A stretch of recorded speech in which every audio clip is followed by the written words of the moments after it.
Hey guys, welcome back to another video at Jensen's Reptiles. Today we have a bit of a request video, so King Serpents, shout out to you, requested that I make a video on my Mexican red knee. So, her enclosure's been revamped recently, so it's actually a perfect time to do it. Her old enclosure is actually down there on the floor, ready for use for something else. But this one's all been newly done just for her, to make it kind of spider friendly, so to speak. The substrate is a little higher than before, and there's a little fake tree to stop her from hanging upside down in that corner, and a little grass over there to stop her doing the same.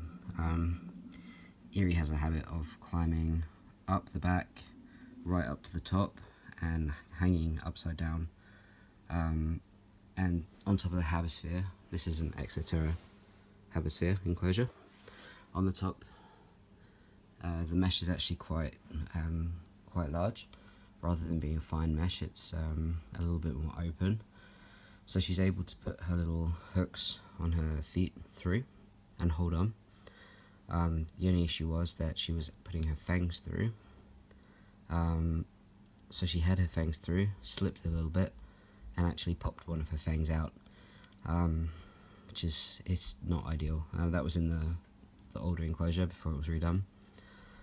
So she has one fang now, and she's doing fine, but when she molts, hopefully it'll start to come back through. So yeah, I'm just going to show you her enclosure and talk a little bit about this species and what they kind of need. So her substrate is a sand soil mix with some excavated clay, Zoomed excavated clay mixed through it. She's got her skull over here, which she can hide inside. There's an entrance on the back as well. She's got a really deep burrow over on the left there, which she's sitting on top of at the moment. That's all made with excavator, so kind of putting like a balloon or something similar inside, packing the clay around it, letting it dry, popping the balloon is the best way to do it. That one was done slightly differently because the wood wouldn't allow for the balloon to sit inside, because the balloon kept pushing the wood up. So all of that wood at the front was being pushed up, and there were loads of cracks in the clay. So actually we ended up making it by hand and packing it out bit by bit and letting it dry, adding to it. It didn't take too long, but it did collapse like twice while we were doing it. So a little bit of a pain. I would definitely recommend finding something to put inside, building around it, and then pulling it out. But it worked, and she has a really cool burrow, which is pretty deep actually, and filled out with some softer substrate so she can dig. So this is Eerie over here. As I said, she's a Mexican red knee. The classification for this species changed recently from B. smithii, or Brachypelma smithii, to Brachypelma helmori. As far as I'm aware, it's because they found no really distinct differences between the two classifications, so now they're grouped under helmori. Do correct me if I'm wrong on that one, that's just what I've read in the papers. If I've got the wrong end of something, do let me know. She's got her water bowl over there. It's really important to provide tarantulas with a water bowl, obviously appropriate to the size that they are. If Eerie was smaller, we'd be looking at bottle caps or something like that. Don't use sponges, they harbour bacteria. Anything that you put in the water bowl, make sure you can clean it really easily. Her bowl gets scrubbed out every 2 days, so it's kept really clean, and she does drink from that frequently, especially if she's going to molt. She'll be seen drinking for that for like 2 days, not constantly obviously, but for those 2 days before she starts the molting process, she will drink a hell of a lot more, so it's a pretty good indication.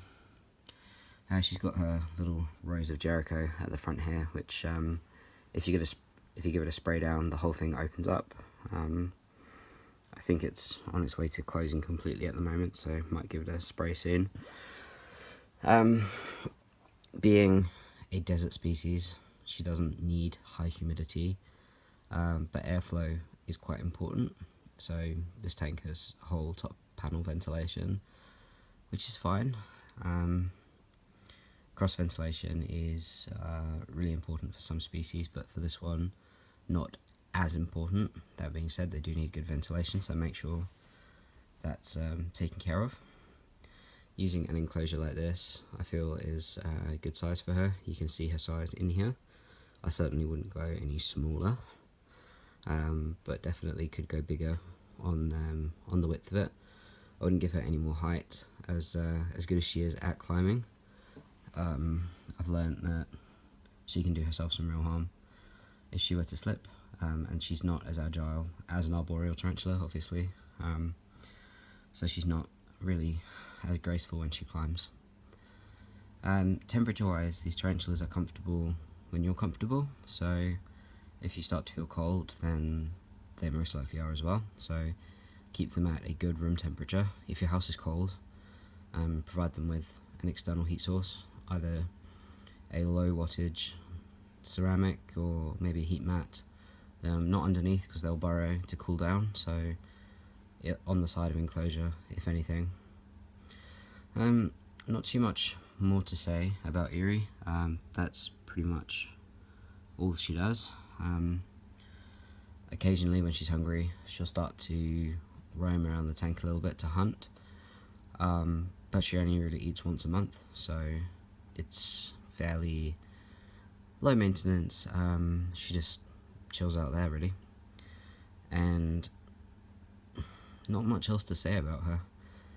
She's really pretty tarantula, very colourful. She does flick her hairs, so not the most docile. I know a lot of people say these are good starter tarantula. I don't have enough experience with other species to say for sure. I think she's pretty chilled out. I don't handle her. I don't see a need to. She would get nothing out of it. Neither would I. So, yeah. Eerie's about 5 years old. I've had her since she was 2, so only about 3 years now. She is helping me day by day get over severe arachnophobia.